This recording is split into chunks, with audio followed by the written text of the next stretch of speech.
আসসালামু আলাইকুম। Momo kitchen village ফুডে সকলকে স্বাগত জানিয়ে আজকে একটা আবার নতুন রেসিপি নিয়ে হাজির হয়েছি। আজকে রেসিপি হচ্ছে মিষ্টি দই। এই অতিরিক্ত গরমে বন্ধুরা টক দই মিষ্টি দই এগুলো কিন্তু মুখে বেশি ভালো লাগে, আর যার জন্য আমি আজকে তাই মিষ্টি দই রেসিপি বন্ধুরা আপনাদের সঙ্গে শেয়ার করতে চলেছি। আর আমার অনুরোধ রইল বন্ধুরা পুরো ভিডিওটা আমার সঙ্গে থাকবেন, আশা করি নিশ্চয়ই ভালো লাগবে। আর এখানে নিয়েছি আমি তার জন্য এখানে 150 গ্রাম আমুল পাউডার দুধ নিয়ে নিয়েছি, ভালো দুধটা। আর এখানে নিয়েছি আমি উষ্ণ গরম পানি 1 মগ নিয়েছি। এর মধ্যে প্রথমে আমি দুধটাকে গুলে নেব।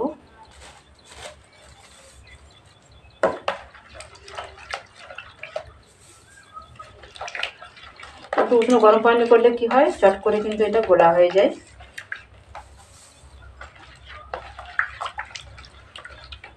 এবার দিয়ে আমি সব দুধটাই গুলে নেব।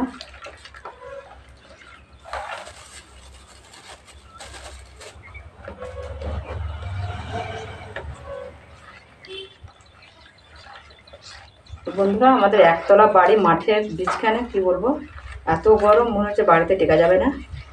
তাই বন্ধুরা আমি গ্যাসে দিয়ে দেখাবো, আর চুলায় করতে পারবো না, অতিরিক্ত গরম। দুধটা ঘোলা হয়ে গেছে। এবার এর মধ্যে দিয়ে দেবো আমি আরও 2 মগ পানি, 1 মগ,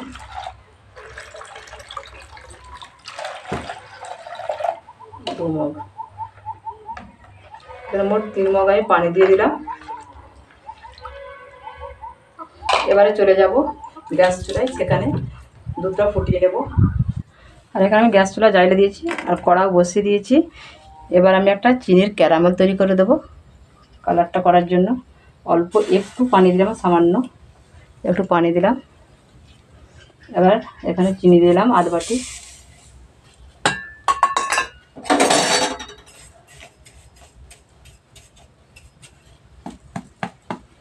আমি আর নাড়বো না, আস্তে আস্তে ক্যারামেলটা তৈরি হোক। এই দেখুন কেমন কালারটা বাদামি হয়ে গেছে। যেহেতু সেলফি ক্যামেরা আবার সাদা ল্যাম্পের নিচে বলে অতটা বুঝতে পারছেন না, কিন্তু কালারটা চেঞ্জ হয়ে একটা বাদামি হয়ে গেছে। এবার আমি আস্তে আস্তে ক্যারামেলটা নাড়তে থাকবো। এই দেখুন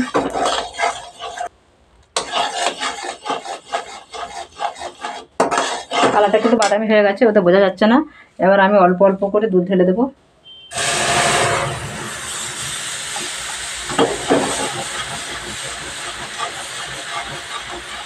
দিয়ে এবার নাড়তে থাকবো।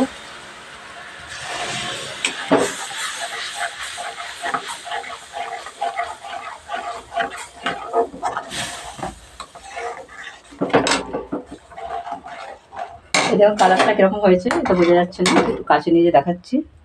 এই দেখুন এবার পুরো দুধটা ঢেলে দেবো আমি।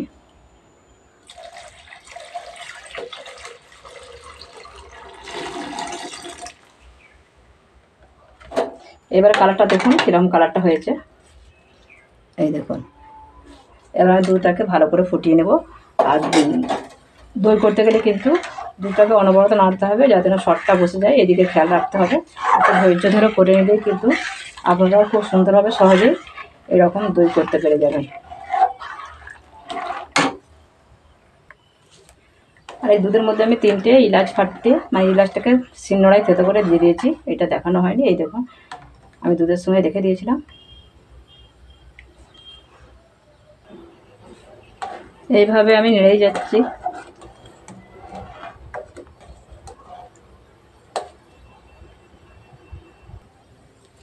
দুধটা কিন্তু ফুটে উঠেছে ভালোভাবে। আরও আমি কিছুক্ষণ জাল করে নেব।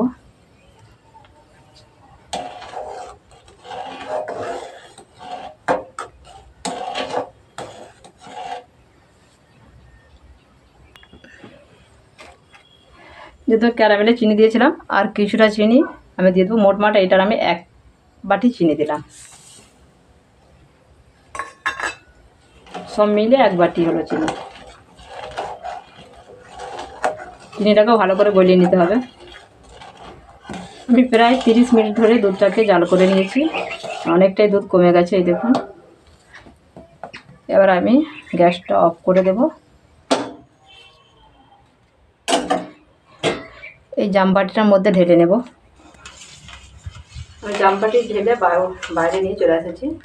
আর এই দেখুন একদম কিন্তু এখন কিন্তু এরকম নাড়া বন্ধ করা চলবে না। এভাবে নেড়ে নেড়ে আমি দুধটাকে কিন্তু ঠান্ডা করে নিতে হবে। আর কোনো রকম ফ্যানের তলায় দিয়ে কিন্তু ঠান্ডা করা যাবে না। আর এদিকে আমি 50 ভাগের টক দইকে প্রায় 1 ঘন্টা আগে আমি ছাঁকুনি করে ছাঁকতে দিয়েছিলাম। আর দেখুন ঠিক কতটাই পানি বেরিয়েছে। এটা থাকলে কিন্তু ভালোভাবে বসতো না। এটাকে ফেলে দিতে হবে।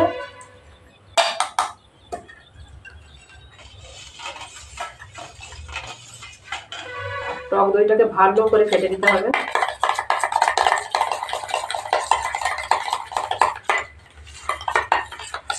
এইভাবে টক দইটাকে ভালো করে ফেটে দিতে হবে। দইটা যত ভালো করে ফাটা হবে দইটাও কিন্তু ভালো করে বসবে। কোনো দানা দানা ভাবটা রাখা চলবে না, একবারে মসৃণ করে ফেটে নিতে হবে।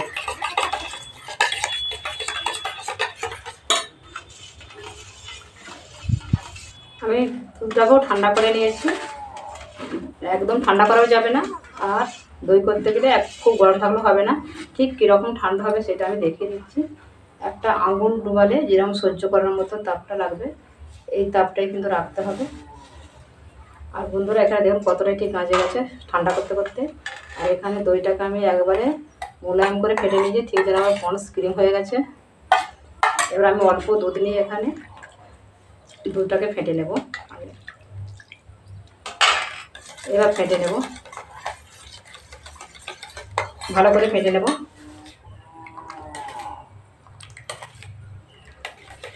আমি দুধ আর দই, টক দই একসঙ্গে খুব ভালো করে মাখিয়ে নিয়েছি।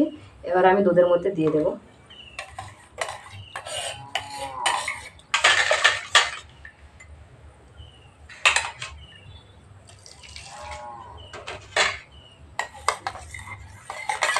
ভালো করে ধুয়ে বাটিটা দিয়ে দেব।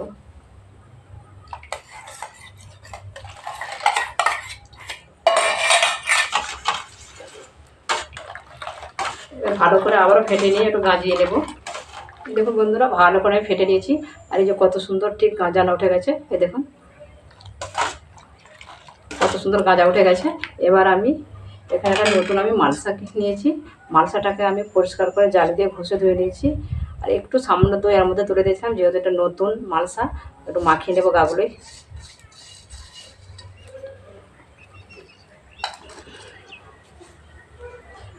পশ্চিম দিকের প্রতি রোদটা এখানে পড়েছে, অতটা বোঝা যাচ্ছে না। এবার আমি এর মধ্যে ঢেলে দেব।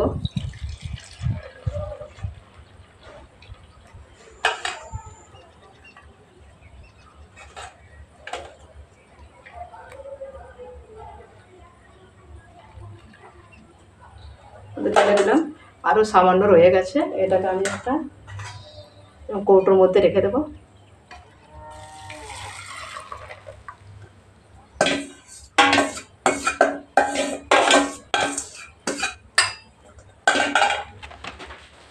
পেপার নিয়েছি আমি, পেপারটা নিয়ে এভাবে চারধারটা বেঁধে দেবো।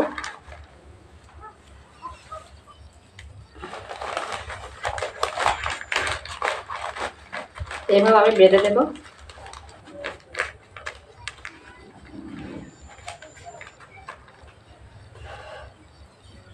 আর এটাকে আমি কৌটোর মুখে ঢাকনাটা দিয়ে দেবো। আর এখানে আমি একটা টিন নিয়েছি, এরকম টিন, এরকম টিন নিয়েছি। টিনের মধ্যে আমি কাপড় দিয়ে দিচ্ছি, কিছু কাপড় দিয়ে দিচ্ছি এর মধ্যে। আমি নিচে একটা স্ট্যান্ড দিয়ে এখানে আমি বসিয়ে দিচ্ছি। আর যা গরম অমনি দই বসে যাবে।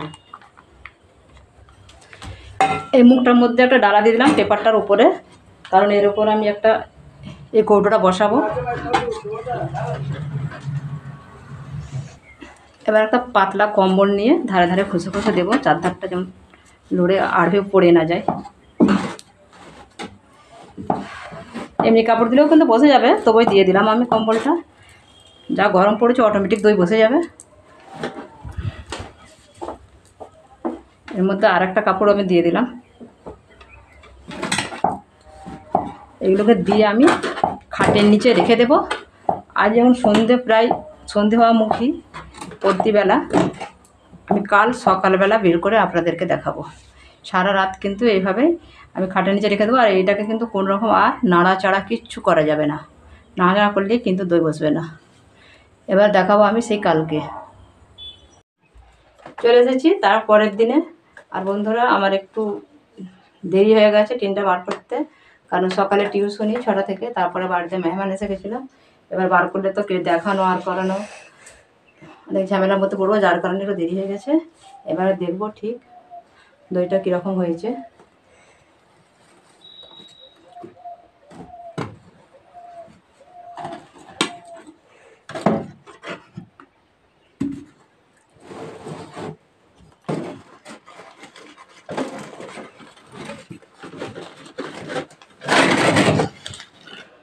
এখান দিয়ে বার করে নিলাম,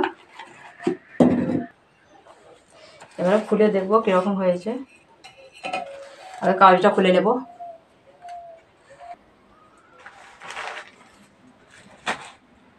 আর এই দেখুন বসেছে, ভালোই হয়েছে, কিন্তু যেহেতু টাইমটা আমার একটু বেশি লেগে গেছে, কিন্তু আপনারা কিন্তু সকালে খুলে ফেলবেন। আর ঠিকই আছে প্রায়।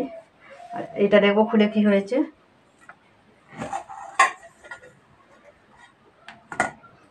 এই দেখুন এটাও কিন্তু ভালোই হয়েছে, কালারটাও কত সুন্দর হয়েছে, শুধু কালারটাও হেভি হয়েছে। এবার একটু কেটে দেখবো কীরকম হয়েছে।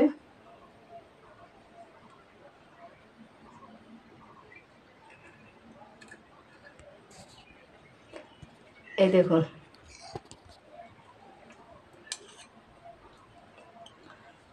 দারুণ হয়েছে, কিন্তু একটু খেয়ে দেখবো। মিসবা একটু আগে খেয়ে দেখো কেমন হয়েছে। হ্যাঁ কেমন লাগছে? হেভি হয়েছে, এবার দোকানে মতো কেনা। হ্যাঁ দেখি আমি একটু খেয়ে দেখি। বিসমিল্লাহ, দারুণ হয়েছে তো। আর বন্ধুরা আমি যেহেতু এখন টিন থেকে বার করছি, এখন গরম, আর অনেকক্ষণ 5-6 ঘন্টা এক্সট্রা টাইম লেগে গেছে, যার কারণে আরও নাহলে সুন্দর দেখাতো। আর এটা অবশ্য ফ্রিজে রেখে, নর্মাল ফ্রিজে, ডিপে নয়, নর্মাল ফ্রিজে রেখে খেলে কিন্তু খেতে আরও সুন্দর, আরও স্বাদ লাগবে বেশি। আর আপনারা যারা আমার ভিডিও দেখে অবশ্যই তারা জানেন যে আমার বাড়িতে ফ্রিজ আর মিক্সচার মেশিন এই দুটো এখনও আমার বাড়িতে কেনা হয়নি। এটা রাখতে যাব আমার বাপের বাড়িতে, এখান থেকে হয়তো তো 10 মিনিট রাস্তা আমাকে হেঁটে যেতে হবে। আর বন্ধুরা আজকের এই দইয়ের রেসিপি আপনাদের কেমন লেগেছে অবশ্যই কমেন্ট করে জানাবেন। আর খেতে কিন্তু সত্যি দোকানের মতো হয়েছে, একটুও কিন্তু স্বাদ কিন্তু বদলায়নি, আমরা কিনে যেরকম খাই ঠিক সেরকমই হয়েছে। আর আজকের রেসিপি যদি ভালো লাগে অবশ্যই কমেন্ট করে জানাবেন, ভালো লাগলে একটা লাইক করবেন, বেশি শেয়ার করে দেবেন। যারা নতুন বন্ধু আমার চ্যানেলে, তাদেরকে বলবো আমি আমার চ্যানেলটিকে সাবস্ক্রাইব করে পাশে থাকার অনুরোধ রইল। আর আজকের মতো আমার দই রেসিপি এখানেই শেষ, আবার আসবো অন্য কোনো রেসিপি নিয়ে। ততক্ষণ আপনারা ভালো থাকুন, সুস্থ থাকুন, ধন্যবাদ।